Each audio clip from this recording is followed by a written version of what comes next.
जय जवान जय किसान। सीताराम खेडूत मित्रों, आज पाछा આપણે આવી ગયા છીએ ઈસબગુલનું વાવેતર કરવા માટે। આ ખેડૂત મિત્રો ઈસબગુલ જેને આપણે કોળા જીરું કહેવી છીએ, આ ઓટોમેટિક વાવણિયામાં આપણે પહેલાં બિયારણ બધું નાખી દેવી। આ એક થેલી 2 કિલોની છે।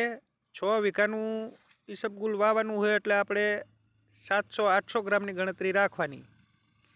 આ મિત્રો ખાતર આવી ગયું। આ ખાતરમાં આપણે એનપીકે, પોટાશ અને નર્મદા ફોસ ત્રણેય ખાતર આપણે મિક્સ કર્યા છે મિત્રો।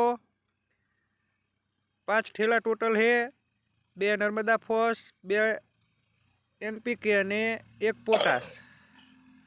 આ બધું ખાતર મિક્સ કરીને આ પણ આપણે ઓટોમેટિક વાવણિયામાં કમ્પ્લીટ રીતે નાખી દીધું છે। તો હવે મિત્રો આપણે ખાતર અને ઈસબગુલ બે વસ્તુ હારે આપણે આ વાવણિયામાં વવાઈ જશે એટલે આપણે બહુ મહેનત પડશે નહીં। આ ઓટોમેટિક વાવણિયામાં હવે ખાતર અને ઈસબગુલ કમ્પ્લીટ થઈ ગયું છે અને હવે આપણે આને વાવેતર કરવી ચાલુ।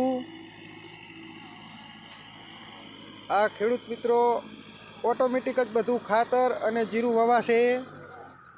તો હવે આપણે ડ્રાઈવરને કહેવી કે ભાઈ ધરતીમાનું નામ લઈને હવે વાવેતર કરો ચાલુ। આ 6 વીઘાનું ઈસબગુલ 24 નવેમ્બરના રોજ આજ આપણે ચાલુ કર્યું છે। આ મિત્રો આપણે ખાતર અને ઈસબગુલ વાવેતર ચાલુ થઈ ગયું।